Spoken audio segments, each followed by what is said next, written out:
swam, vind die snare, ek is verlief op die kind.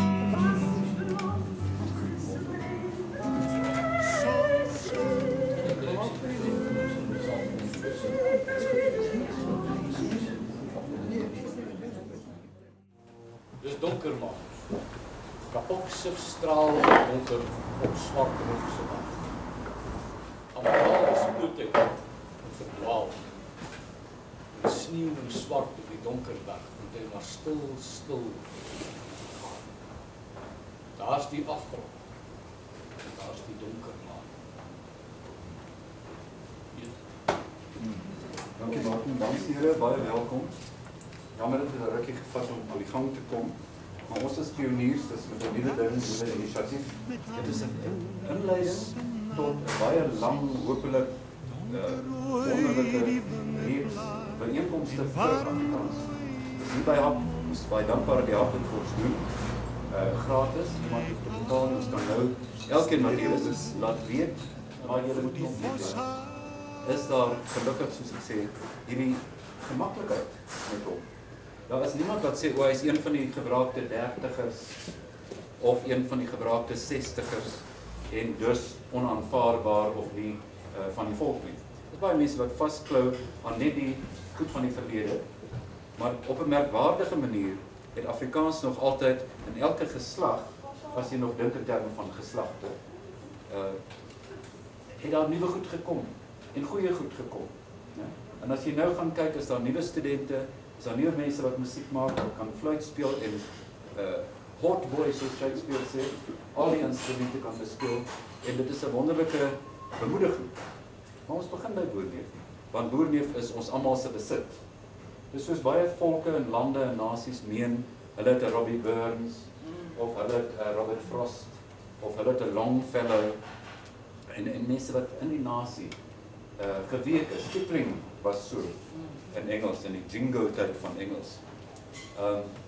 Maar Boerneef is baie meer as net lekker vermaaklikheid. Daar's mense wat dink, ja, ek kan hom tem tot my beeld, en Boerneef is dan net Tolla van 'n Merwe. Boerneef is dan net 'n soort maaksel van iemand wat populêre vermaak gaan maak. Maar ek wil een gedig van hom voorlees, wat vir my 'n hele ander voortreffelikheid van Boerneef gee. En tog is daar soveel plesier. Dis amper soos 'n David Kramer. David Kramer het sy speletjie liedjies, stuitig en simpel. En dan is daar ander goed wat magnifiek kuns is. Absoluut. As jy kyk iets soos Kersfees en Kakamas, daardie dinge. Maar hierdie een van Boerneef. Moenie laat ek lag nie, my lippe is gebars. Die salf, die wil nie help nie. Voorwaarts Christian Seilers. Waarheen die weet ek nie. Nee, weet nie. Ek is Piet in die onkunde. Nee, weet nie. Almal is Piet in die onkunde. Moenie laat ek lag nie. My lippe is gebars. Die salf wil nie help nie. So, grappig. Amper 'n karikatuur, die karakter wat in die woord is. En 'n mens moet nooit dink, al die woorde is Boerneef self aan die woord nie. En dit is die eerste ding wat mense besef. Hierdie boek van hom, die boek waar sy gedigte in verskyn het, het in 1956 verskyn, dis teen die helling. En iemand het hom seker gehelp. Maar die helling is skuins, die aarde is skuins, en ons sal dit lees. Dit is moeilik, maar jy kan daar aftuimel, daar's afgrond.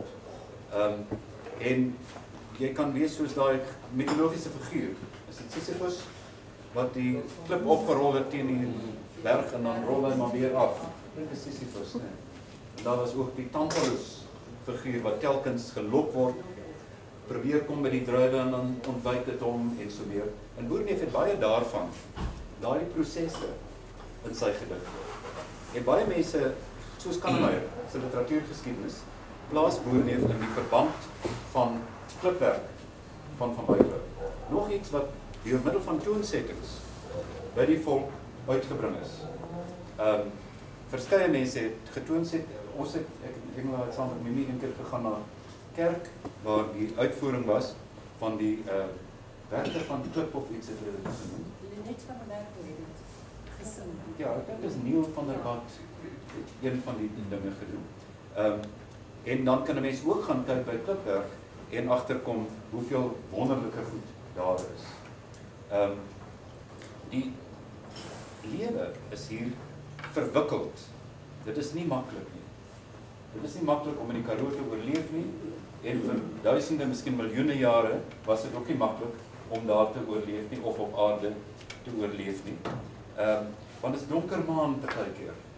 En die kapok sif straal. Hy maak so straal soos wat hy sit. En dit rym op poot uit en verdwaal. Die totale toestand van uitputting en nie rigting kan vind nie. En ek het as titel van my hele praatjie wat ek nou baie gaan verkort, ek doen dit altyd, gevat, kyk waar staan die glas. Dit kom soos 'n refrein elke keer, kyk waar staan die glas. Die weerglas, die stormglas, die uurglas of die dopglas. Nie waar nie. Iets wat aftel.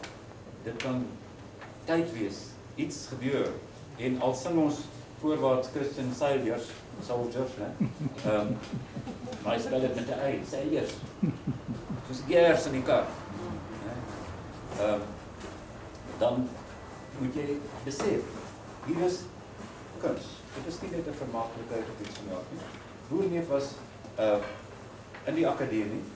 Hoewel hy 41 jaar lank gedoseer by die Universiteit van Kaapstad. Hy daar studeer nadat hy by South African College Schools was, SACS, waarvan hy nou ook was.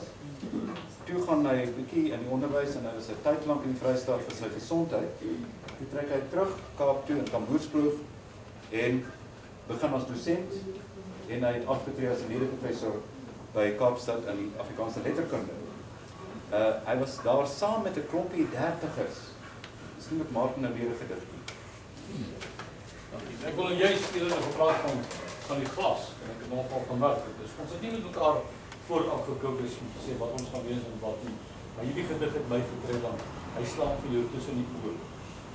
Die noordewind waai koud, waai straal. Kyk, waar staan die glas? Die diere tou na die afdag. 'n Koes is koud. Reën val straal. Kyk, waar staan die glas? 2 velkomberse is beter as 1. Beter teen koue kapok en reën. Is jy mans genoeg vir 'n nag so swart? Versekuleer jou lyf. Hou warm jou hart. Kyk net, waar staan die glas? Dankie Martin. Mense wat die dertigers se poesie ken, sal agterkom dit is daardie soort konfrontasie met die afgrond. Waar alles deurweek was van sterflikheid. Staan daar in die een van Wyk Louw gedig. En Boerneef was in daai groep, die dertigers. Met van Wyk Louw, met Canis, die EDP Skos, en met H.A. Feigen, hulle toneelgeselskap gestig, hulle die vereniging van die Vrye Boek gestig, want die gesetenheid, die uitgewers en die keurders en wat daar was nie te vind vir die dertigers. Hulle het die een bundel van Wyk Louw afgekeur. En Van Wyk Louw besluit, hy skryf nie weer. Nou, Boerneef het hom aangemoedig. So daarvoor alleen sou ek vir hom die Hertzogprys in poesie gee. Stel jou voor Afrikaans sonder Van Wyk Louw.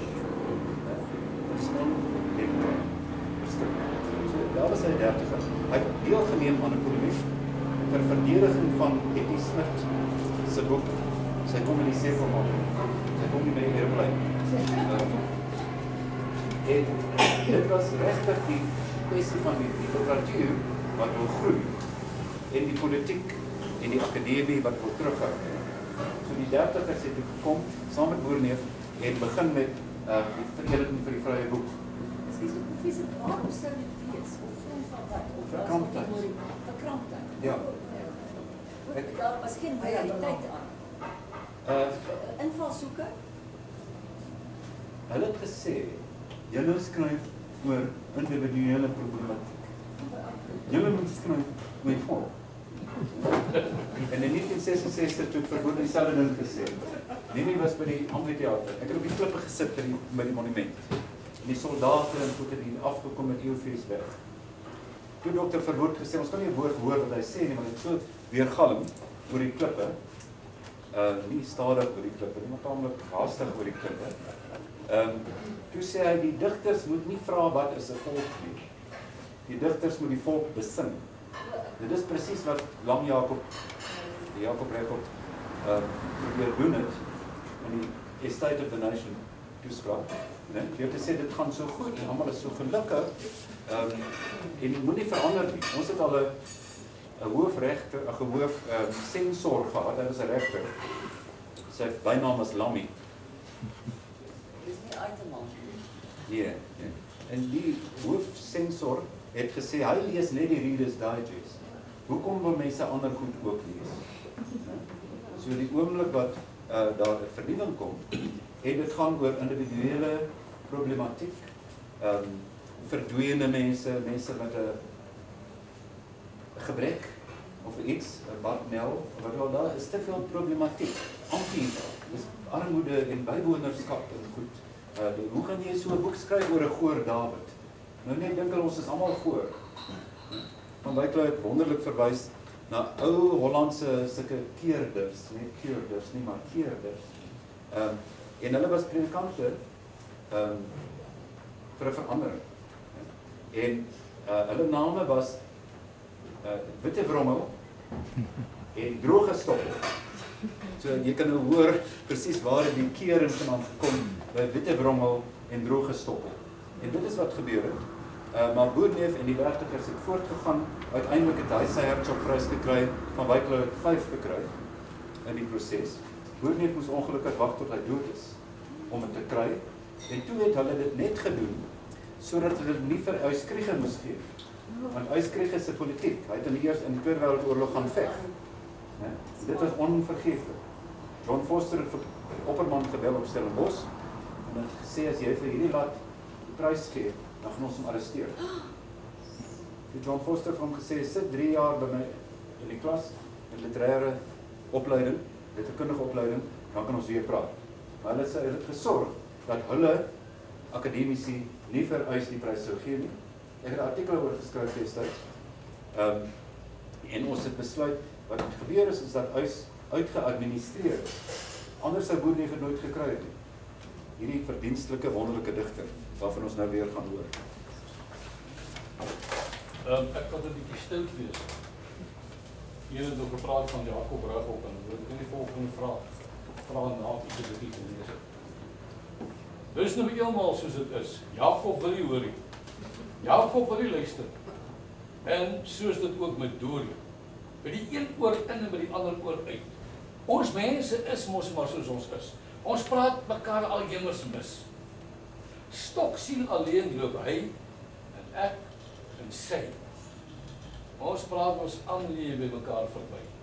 Ek vra net 'n vraag. Die profetiese Boerneef. Dis nie baie profeties. Nuwe geslagte wat borrel en skryf die hele internet vol.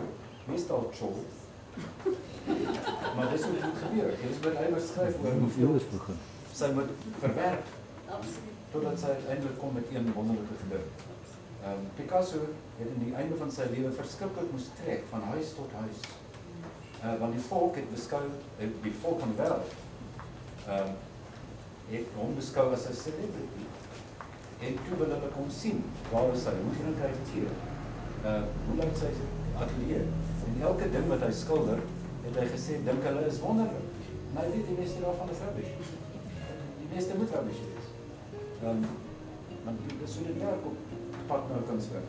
Jacques de Beer het gesê, in Duitsland was die liberale demokrate net 10%.